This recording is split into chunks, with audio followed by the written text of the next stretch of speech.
Bonjour à tous, J-1 avant l'ouverture des portes du salon de Francfort, les nouveautés stars Volkswagen, Audi, Renault et Dacia sont déjà à l'affiche de ce journal TV. C'est parti.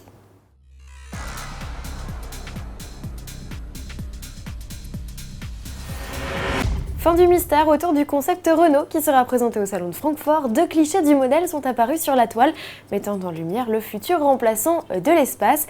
Et le grand monospace semble vouloir céder lui aussi à la mode des crossovers. D'après les rumeurs, il se prénommerait Initial Paris Concept, reprenant le nom de la griffe haut de gamme que compte bientôt lancer Renault.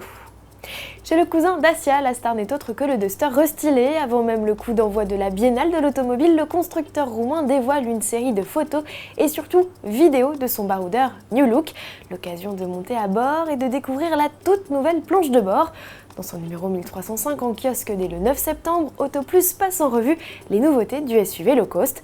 Commande de vitres déportée de la console centrale aux poignées de portière, trio de compteurs derrière le volant dont un entièrement à affichage digital indiquant notamment la température extérieure, rangement supplémentaire, système multimédia tactile Medianav ou encore aide au parking arrière font donc leur entrée.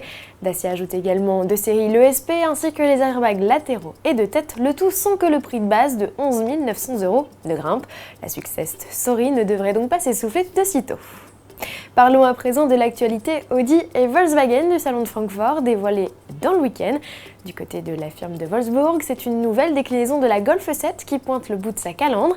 Après la version électrique ou la radicale sportive R, voici la Golf Plus ou plutôt la Golf Sportsvan, sa nouvelle appellation.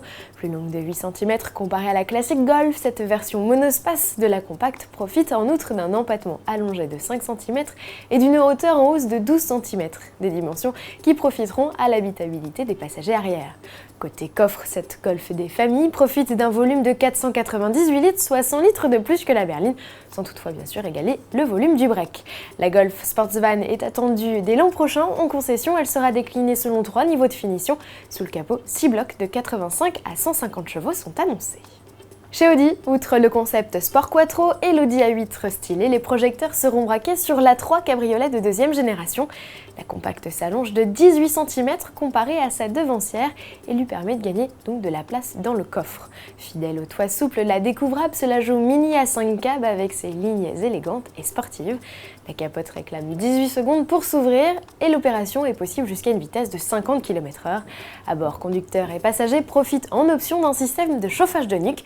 Côté motorisation, la gamme est inchangée. Au lancement, 3 versions seulement sont proposées. 2 essences de 140 et 180 chevaux et un diesel de 150 chevaux. A noter qu'une version cabriolet de la S3 forte de 300 chevaux sera également au catalogue. L'ouverture du carnet de commandes est prévue à l'automne. Les livraisons sont, elles, attendues au premier trimestre de 2014. Le tarif de base annoncé est de 31 700 €. À demain.